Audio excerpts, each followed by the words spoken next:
Oi, meu nome é Fernando, eu sou filho de um casal de trabalhadores de classe média aqui de Pelotas e desde muito cedo me encantou a questão da construção civil. Eu lembro que eu tinha mais ou menos de 4 a 6 anos de idade e eu ia para a obra da casa, que eu passei boa parte da minha infância e juventude junto com meu pai e a minha mãe, e aquilo ali me chamava atenção, aquela areia, aquela brita, as pessoas trabalhando. Depois eu fui amadurecendo e com esse amadurecimento a gente vai estudando no colégio e a gente vai também se encaixando em algumas questões das disciplinas, né? E eu sempre gostei da parte das exatas, eu nunca fui muito da parte das ciências humanas, porque desde muito cedo eu fui uma pessoa muito direta. Até hoje, assim, eu sou um cara bem direto, preto no branco. E as exatas, a gente sabe que 2 mais 2 é 4 e que não tem margem para discussões e aberturas. Então, eu sempre gostei muito da parte de matemática e física, porém, um lado artístico, pelo fato de ter sido músico ali enquanto eu fui criança e tal, me chamou a atenção pro desenho, sempre gostei de me expressar através do desenho. Chegou no terceiro ano ali e eu comecei a pensar o que eu conseguiria encaixar dentro de todo esse perfil.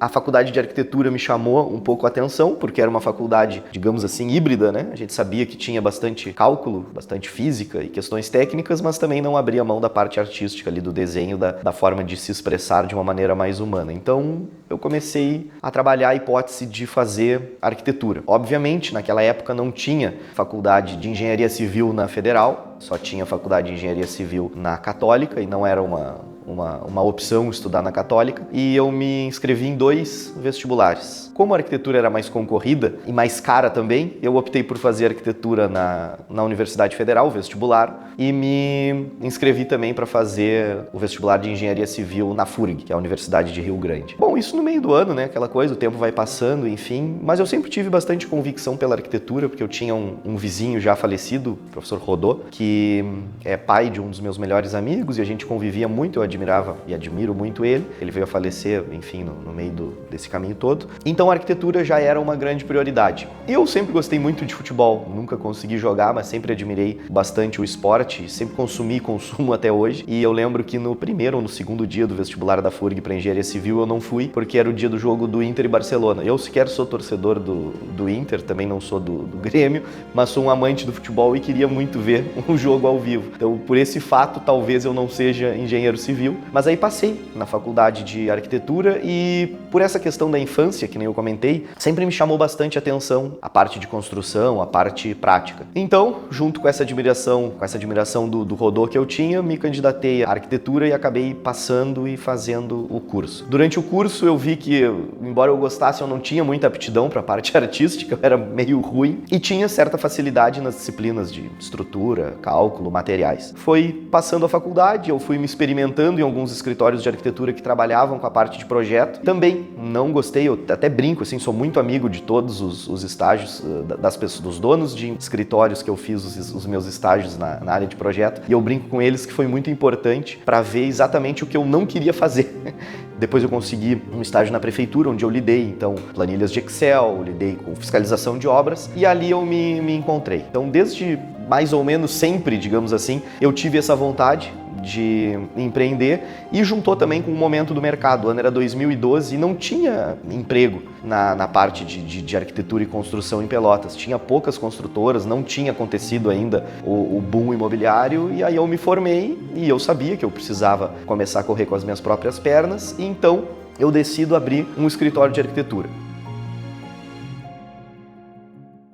Mas um pouco antes, para falar do meu percurso empreendedor, digamos assim, eu, embora seja de uma família muito bem estruturada de classe média, nunca passei necessidade, sempre tive toda a condição de realizar os meus estudos sem precisar trabalhar, eu também sempre tive a consciência de que eu precisava caminhar com as próprias pernas. E aí eu sempre conto, quando me perguntam, características do Fernando empreendedor, e talvez a primeira delas foi quando eu fazia estágio na prefeitura. Na prefeitura o nosso salário era um salário mínimo para trabalhar 6 horas diárias. Na época não tinha ainda o cartão passe do ônibus e a prefeitura fornecia vales transporte para todo mundo, tanto para os estagiários, eu e meus colegas, quanto para os nossos chefes, arquitetos, engenheiros, contadores e etc. E aí o que acontecia? Uma pessoa aleatória, ia lá no centro administrativo da prefeitura e comprava esses vales transportes das pessoas, porque a maioria tinha carro, né? Era pouquíssima gente que utilizava efetivamente esses vales transporte. Então as pessoas iam e elas vendiam o seu vale. Só que elas vendiam muito mal. Por quê? Porque era muito cômodo para elas não sair do seu local, pegavam os vales ali e simplesmente, né, faziam a negociação na calçada ali do centro administrativo. E eu comecei a fazer alguns contatos e eu verifiquei que construtoras precisavam de vales transporte para dar para os seus funcionários, não só construtoras, mas também outras empresas, e algumas delas não precisavam obrigatoriamente da função de comprar lá no guichê da gestão do ônibus lá, que eu não sei como é que é o nome. Poderiam comprar, né, de um terceiro para ceder para os seus funcionários. E aí eu conseguia fazer ali uma diferença de quase 35 centavos por vale transporte nessa venda. E aí nas primeiras vezes que eu fiz isso, eu perguntei para o meu comprador se ele não precisava de mais. E ele disse, não, eu preciso de pelo menos 5 vezes isso que tu me entrega por mês. E aí eu digo, opa, tem um negocinho legal aí. E aí o que eu fiz? Vamos supor que o vale transporte da época fosse R$ 2,50 e os meus colegas lá vendiam por R$ 2,10 para a pessoa que ia lá comprar. E eu conseguia vender a R$ 2,40 para essas empresas, porque aí eu oferecia um benefício, porque elas estavam comprando a R$ 2,50, que era o valor oficial, elas tinham 10 centavos de desconto comprando de mim. E aí eu cheguei nos meus colegas e comecei a oferecer para eles R$ 2,30, que era mais do que eles vendiam e era menos do que eu conseguia vender, mas eu precisava de 2 dias, de 48 horas para pagar eles. E todo mundo confiava em mim, sabia que eu não ia dar nenhum calote, até porque a gente estava trabalhando ali junto, e o pessoal começou a gostar da ideia. E aí, de fato, foi o que eu fiz. Eu pegava então os vales de todo mundo, juntava ali, levava na construtora, enfim, em outras empresas, vendia aos R$ 2,40, que era o meu preço, pegava aquele dinheiro e depois pagava todo mundo a R$ 2,30. Então,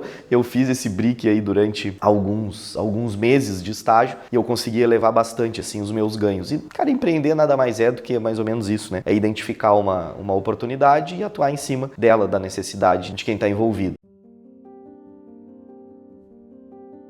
A segunda, então, foi depois que a gente já era um pouco conhecido ali na prefeitura, eu e um então colega meu de estágio, a gente começou a fazer desenho para os engenheiros e arquitetos que trabalhavam, porque como era 6 horas diárias, todo mundo tinha tempo para fazer trabalhos por fora. Só que o pessoal era de uma outra geração, uma geração que ainda não tinha domínio dos softwares de prancheta digital, que a gente chama, e nós tínhamos. Então, assim, a pessoa, sei lá, vendia...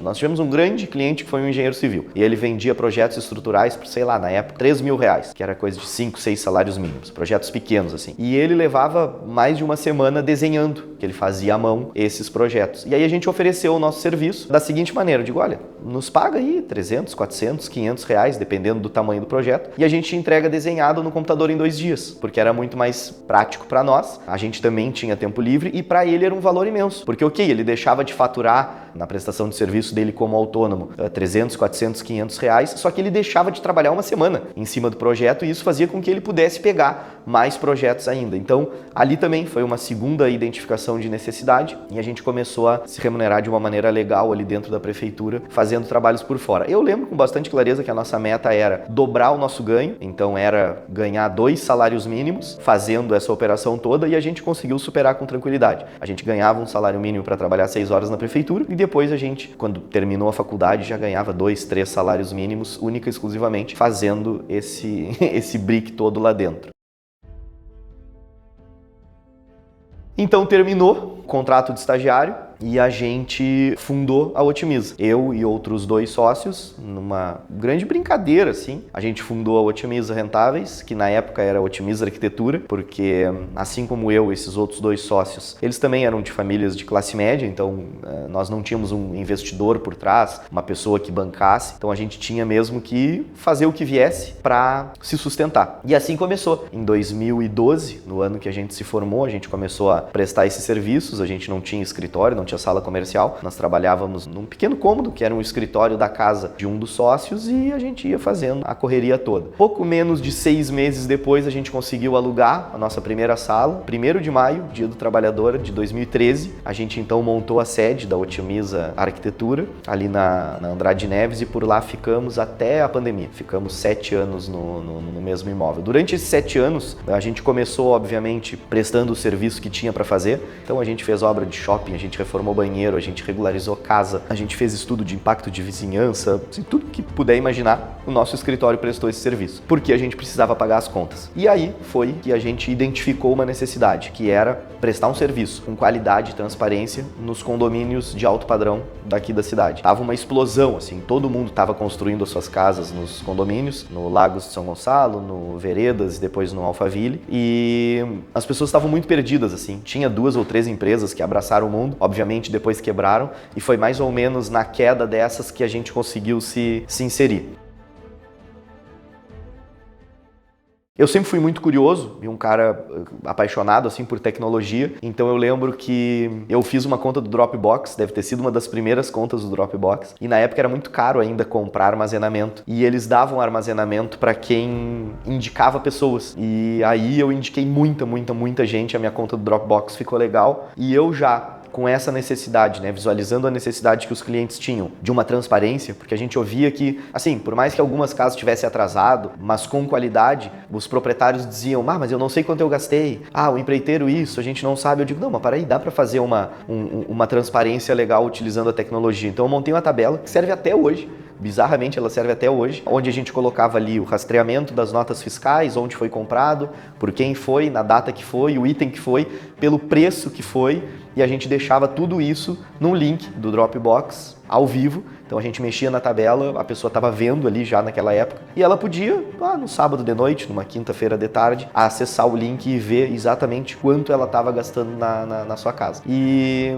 foi muito bem aceito pelo mercado, tanto é que a gente fez muita casa de 2013 a 2019, que foi onde a gente fez uma cama financeira legal. E como eu falei, nós não tivemos nenhum investidor para aportar dinheiro, e a história financeira de como se deu a Otimiza Rentáveis, ela é mais ou menos assim. Eu sempre tive já comigo que eu queria ter uma incorporadora, porque eu sabia que, meio sem explicação assim, mas estava no nosso DNA. Nisso, um dos 3 sócios já tinha pedido a saída da sociedade, eu e o outro fizemos a aquisição das cotas dele, tudo tranquilo, somos amigos até hoje, e a gente começou a juntar muito dinheiro com essa prestação de serviço. A gente intercalava contratos também de professor substituto, então eu conseguia e o meu sócio nos mantermos pagando as contas, o aluguel, enfim, a gasolina, o que tinha que ser arcado também na vida pessoal, com esses contratos de professor substituto, onde a gente dava aula de noite e tal. Então foi um período de bastante trabalho assim na nossa vida, mas que foi o responsável por a gente conseguir reinvestir tudo. Eu lembro que a gente comprou 2 terrenos no Liberdade, foi o início assim da Otimiza construindo para vender, que eles custaram 98 mil e pouco, os 2 juntos, era 49 mil cada um. E eu lembro que a gente deu 20% de entrada, era 19 e pouco, e depois a gente deu 12 parcelas de 6.533,33. E aí a urbanizadora estava querendo sair de Pelotas, porque era de São Paulo, e aí estava vendendo em 12 vezes sem reajuste nenhum, nem do INCC, nem de nenhum outro reajuste. E a parcela era fixa, e a gente se atirou, imagina, há 10 anos atrás, uma parcela de 6.500, há 10 anos atrás a gente sempre brinca que as coisas dobram de valor a cada 10 anos, então seria hoje uma parcela de 13 mil, e a gente conseguiu pagar, nunca atrasamos nenhum dia, foi uma correria bizarra durante esse ano, mas a gente adquiriu esses 2 lotes do Liberdade, e aí eles ficaram ali parados, até porque a gente precisava respirar e pegar um fôlego para começar as construções para venda. A gente levou mais ou menos uns 3 anos para juntar mais o dinheiro necessário para fazer a primeira casa. Isso eu tô falando de mais ou menos 2019, há 5 anos atrás. A gente tá gravando o vídeo no final de 2024. E aí eu lembro assim de passar pro meu sócio que o custo da primeira casa era de 90 mil reais e a gente tinha 60. Nós tínhamos conseguido juntar 60 até então e a obra devia demorar mais ou menos uns 8 meses. Ou seja, nós tínhamos cerca de 5 meses e meio para juntar outros 30 para conseguir ter o dinheiro todo para casa. E aí ele disse, cara, tu me conhece, eu sou meio cagão, mas se o teu feeling tá apontando que dá, eu não vou trancar, vamos. E eu digo, não, então vamos, não tem essa. E aí a gente começou a construir a primeira casa e de fato a gente conseguiu juntar os 30 mil durante aqueles meses ali e a gente colocou de pé a primeira casa e antes da conclusão dela a gente conseguiu vender. Aí com esse dinheiro a gente conseguiu construir a segunda casa no terreno que já estava quitado, porque a gente já tinha comprado 2 de uma vez só, e aí a gente nem gastou todo o dinheiro que a gente tinha recebido da primeira e conseguiu concluir a segunda. E aí nisso a gente vendeu a segunda e conseguiu comprar outros 2 terrenos e ter o dinheiro para fazer a terceira. Aí a gente comprou 2 e fez a terceira. Aí ququando a gente vendeu a terceira, aí a gente tinha dinheiro para fazer a quarta e comprar o terreno da quinta e construir a quinta. E aí a gente terminou isso em 2018, a gente terminou de fazer a quinta e vendeu, e aí a gente já tinha dado tombos financeiros bastante relevantes para conseguir começar a brincar de incorporadora.